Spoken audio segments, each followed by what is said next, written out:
Okay, the objective today is to evaluate the need for domains within a LAN. So here's my table of contents. We're going to review routers, talk about MAC addresses. I'll give you an analogy about how routers are like principals, and we'll go over lots of network topology. Then I need to do a little bit of a disambiguation of the word domain. Then I'm going to make a web connection, and 7 is blank because that's the time for the DOL. So you're going to demonstrate your knowledge. What was once blank should now be filled.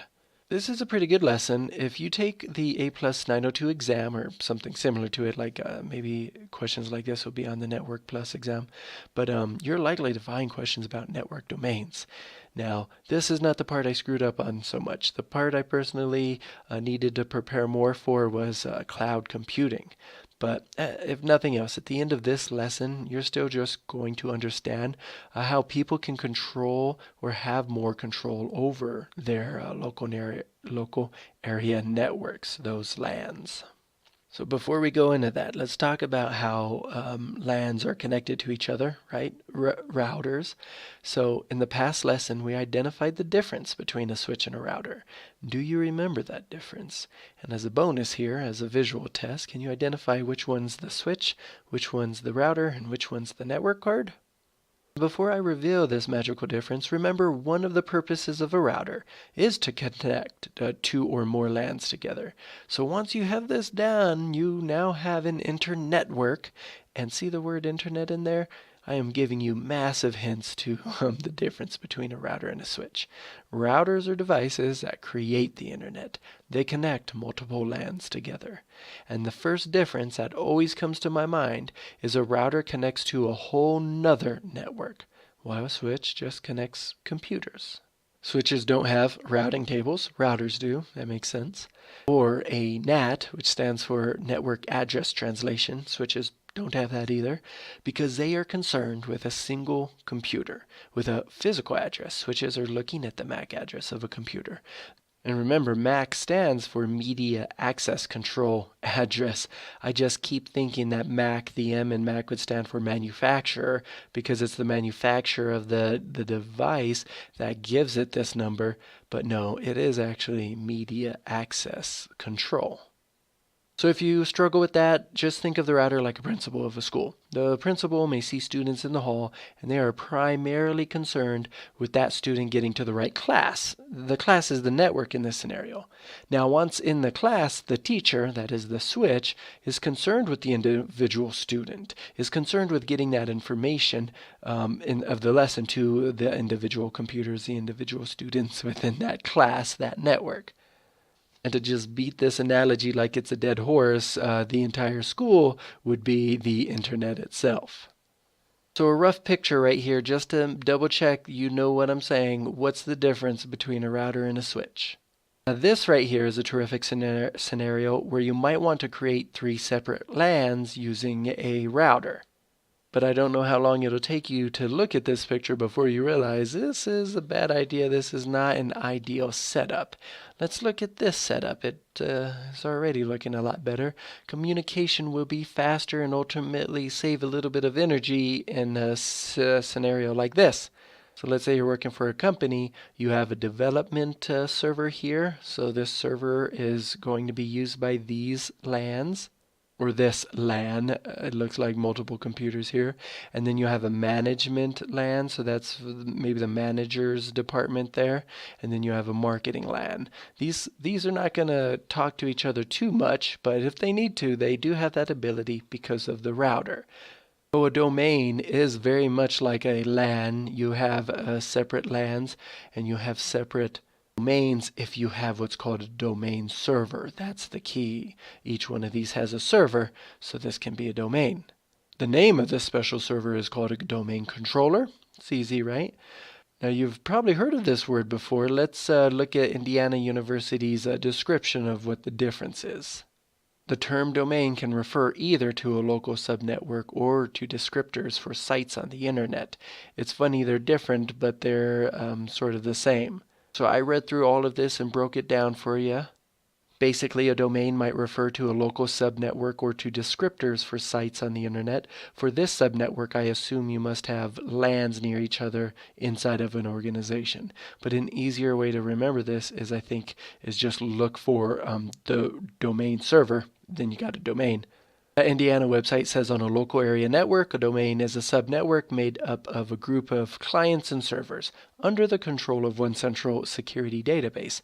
So this controller is not here just to be a pain to control things in a negative way, but to control things with security and make configurations easier on different groups of computers. So right there, I gave you an answer to this think, right, share. Like, what is the benefit to having a domain controller? And what you're doing right here by answering this is you're putting yourself in the shoe of a system administrator, which is a pretty nice job to have when you're older.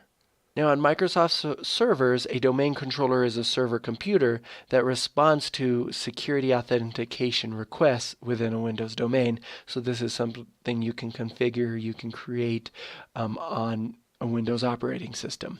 Now, a domain is a concept introduced in Windows NT whereby a user may be granted access to a number of computer resources within the use of a single username and password combination. When I took that test, I had to set that up. Now, real quick, I just want to mention the internet thing where you've seen the word domain probably.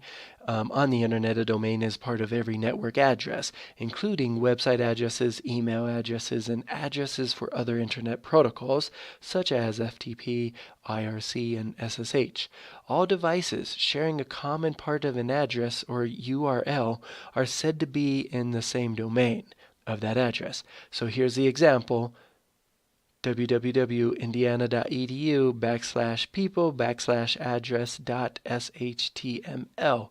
So Indiana is the domain, here's the domain, and people right here is a directory in that domain.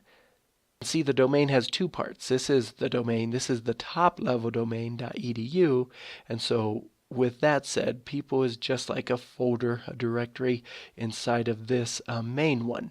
And when you see address.shtml, clearly that's going to be some HTML coding in there. I mean, I guess if it's on the internet, everything's HTML. But what I'm saying is like this right here is just a single file that you're accessing on the domain. So I like to think of domain as a giant, maybe like repository. For those of you who use GitHub, you have this big repository, this giant folder with lots of other little folders in it. And within those folders, you'll have several files.